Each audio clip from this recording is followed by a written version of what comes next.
자, 이제 마무리로 올해 1차 임종평 보셨던 것 중에 조금 요거 한번 더 설명드리고 싶다. 이런 것들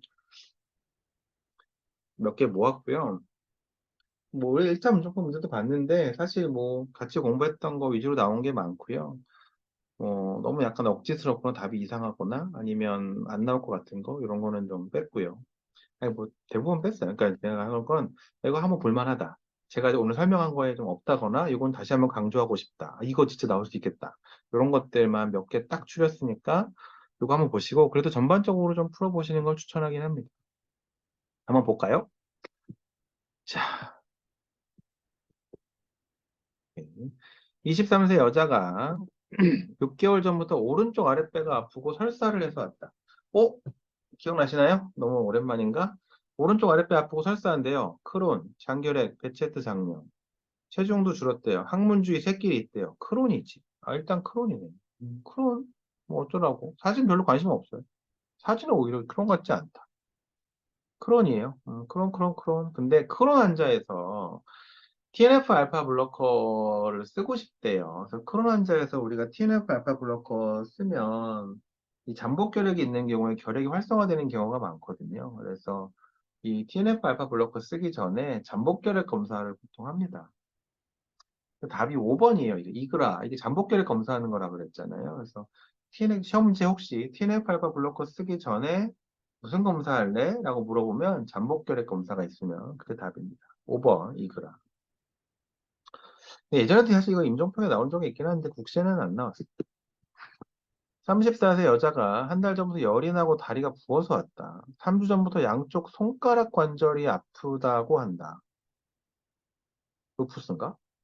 양쪽 뼈 앞에 오목 부종이 있다. 백혈구 났고 혈소판 났고 혈색소 났고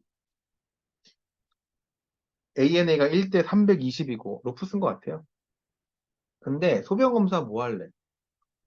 글쎄 뭐 굳이 크다? 뭘 더 해야 되나? 단백질 3 포지티브.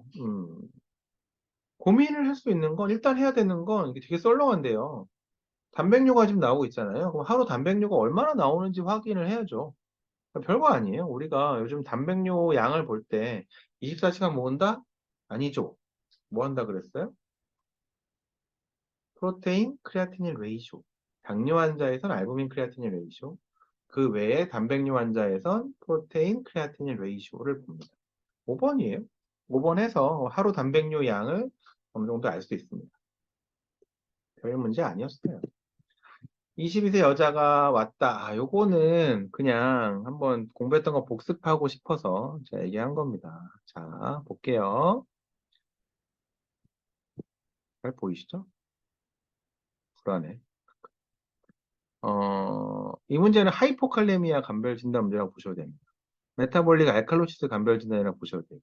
하이포칼레미아 간별 진단이라고 봤다고 하면 일단 혈압 낮아요. 이쪽이죠. 메타볼릭 애시도시스예요, 알칼로시스예요. 메타볼릭 알칼로시스예요. 그 다음에 무슨 검사한다 그랬죠?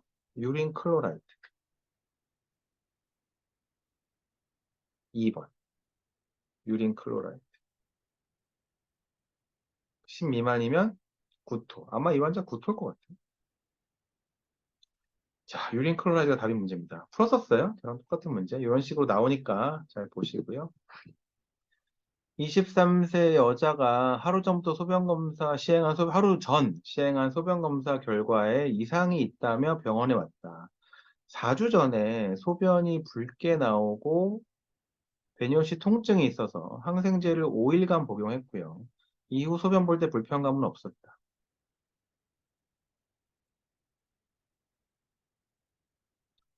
4주 전에 소변이 붉게 나왔대요. 그래서 항생제를 복용했고요. 근데 보면은 자 볼게요. 뭐 크레아틴이 약간 높고요. 단백뇨 혈뇨 있고요. 그 다음에 딱 써 있는 게 뭐예요? 이상 형태 적혈구가 80%야. 디스몰픽 RBC가 80%면 우리 뭐라고 생각한다? 글로메룰라 오리진 헤마츄리아다. 이거 글로메룰라 오리진 헤마츄리아인데 GN인데 글로메룰라 네프라이티스인데 GN이에요, GN. 다음 검사는 GN에서 우리가 무슨 검사할까요?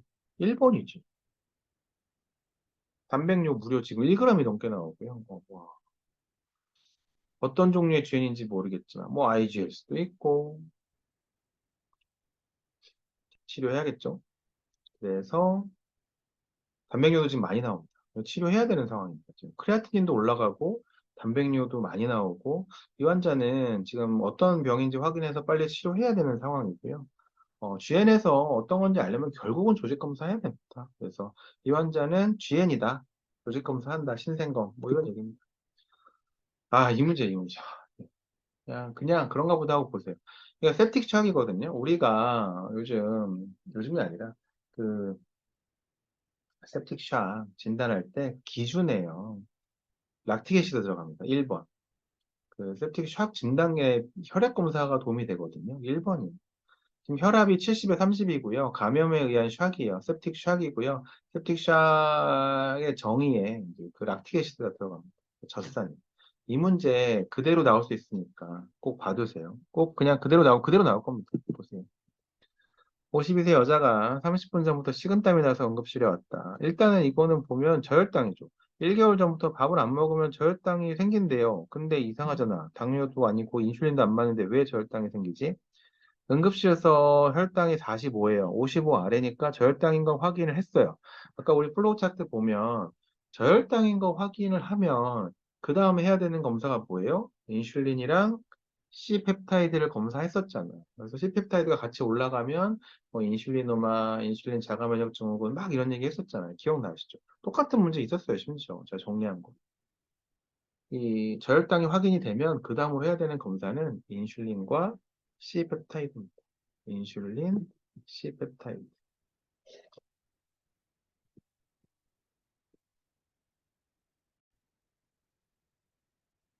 그래서 이 문제 답은 아까도 얘기했지만 저혈당이 확인이 되면 그 다음에 인슐린, C펩타이드 측정을 해서 이제 간별 진단을 하니까요. 답이 3번입니다. 충분히 풀 수 있는 문제. 3, 3.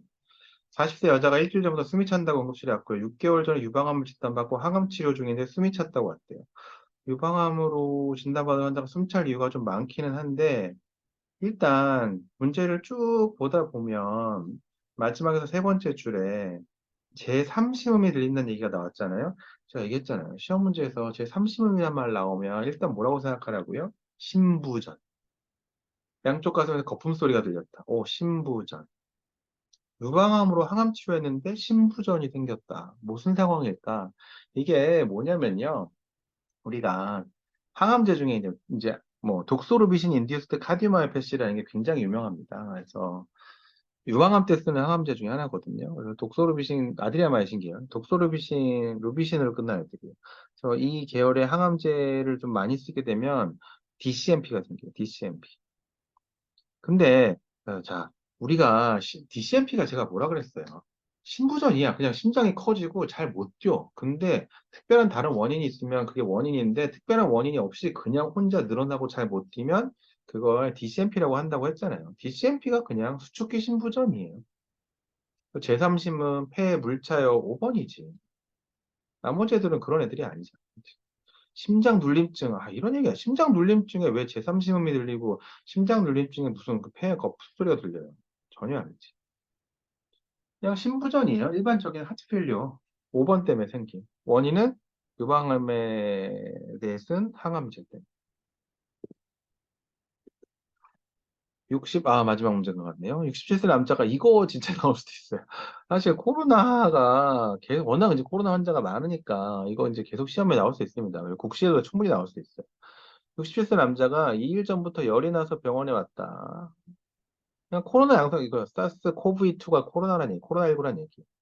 그냥 코로나 양성이란 얘기예요. 세츄레이션 괜찮고요. 보면은 엑스레이 깨끗했던 것 같아요. 자, 그래서 열은 나요. 그리고 호흡곤란 없고 세츄레이션 괜찮고 경증이에요. 이 환자 지금 경증이거든요. 근데 경증에서는 우리 항바이러스제 안 쓰는 거 아닌가요? 경증인데 이제 중등증, 중증으로 이행할 위험성이 있는 사람에서는 약을 쓸 수 있다고 돼 있고요.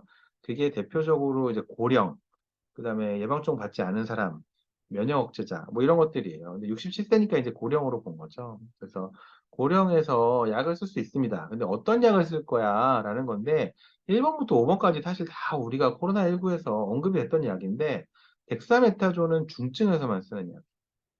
막 세츄레이션이 94% 아래로 막 떨어지는 그런 중증에서 쓰는 약이라서 1번은 택도 없고요. 2번도 사실 좀 실험적인 거예요. 잘 안 쓰고 3번이 좀 논란이 있을 수 있어요. 이게 답은 이제 5번이거든요. 5번이 상품명으로 이제 팍스로비드라는 요즘 제일 많이 쓰는데 우리나라 가이드라인을 보면 경증에서 중증으로 가는 걸 막기 위해 써볼 수 있다라고 3번, 5번을 다 권고하고 있긴 해요. 4번은 3번, 5번이 없을 때 쓰라고 돼 있고 3번, 5번을 다 우리나라 가이드라인에서 권고하고 있긴 한데 뭐 WHO 가이드라인이나 외국 가이드라인 보면 3번은 근거가 굉장히 약해요. 써볼 수도 있을 것 같은데 잘 모르겠다 이 정도고요. 5번은 강력히 권고하고 있습니다. 외국 같은 경우. 그래서 뭐 5번이 답으로 나왔고요. 5번이 답인 거는 맞는데 아마 국시 나오면 3번은 빼고 나올 가능성이 높아요. 혹시라도 논란이 조금이라도 생길까 봐 아마 3번 뺄 텐데 근데 여태까지 제가 1차 임종평을 보라고 하는 건 1차 임종평에 나왔던 문제가 그대로 나오기 때문에 보라는 거거든요. 여기서는 뭐 5번이 답이었는데 뭐 1번이나 2번이 답인 문제가 안 나옵니다. 네, 코로나 문제가 이제 똑같이 나오면 이 5번이 답인 문제가 그대로 나올 겁니다. 그래서 똑같은 이 세팅의 문제가 나올 거예요. 뭐 나이나 이런 건 조금 바뀌겠지만 똑같은 세팅이 나올 거고요. 그래서 코로나 치료 물어보면 5번 팍스로비드, 리토나비르 너른 말 이름도 어려워. 하여튼 상품명만 익숙해가지고 5번 고르시면 됩니다. 그래서 요거 꼭 기억해 두세요. 똑같이 나오면 꼭 맞추세요. 진짜 고생 많으셨고요. 100점을 맞을 수는 없는 시험이지만 그래도 원하는 만큼 성적 받으셔서 원하는 곳에서 인턴 하시고 행복하지는 않겠지만 너무 힘들겠지만 그래도 보람찬 의사 생활 하시고 꼭 의사 되시기 바랍니다. 정말 정말 오래 고생 많으셨고요. 나중에 어디선가 학회들 뭐 어디선가 뭐 지나가다 볼 수도 있거든요. 어, 그러면 또 제가 못 알아보더라도 먼저 인사 주시면 반갑게 인사드릴게요. 이번에 일 때문에 제가 어느 대학병원에 가서 막 미팅하고 했었는데 어떤 레지던트가 이렇게 펠로우였어요. 펠로우가 이렇게 막 이렇게 지나가더라고요. 거기서 많이 본 얼굴인데 보니까 이제 저랑 같이 공부했었던 친구더라고요. 그 친구 당연히 저를 알아봤고 그래서 되게 반갑게 인사했던 기억이 있어요. 그래서 벌써 그 친구가 막 강의 들었던 게 엊그제 같은데 지금 펠로우 하고 있더라고요. 나중에 그렇게 우연이라도 만나면 반갑게 인사해 주시면 좋을 것 같습니다. 정말 고생 많으셨고요. 시험 잘 보시기 바랍니다. 진짜, 진짜, 진짜, 진짜 정말 너무너무 감사합니다.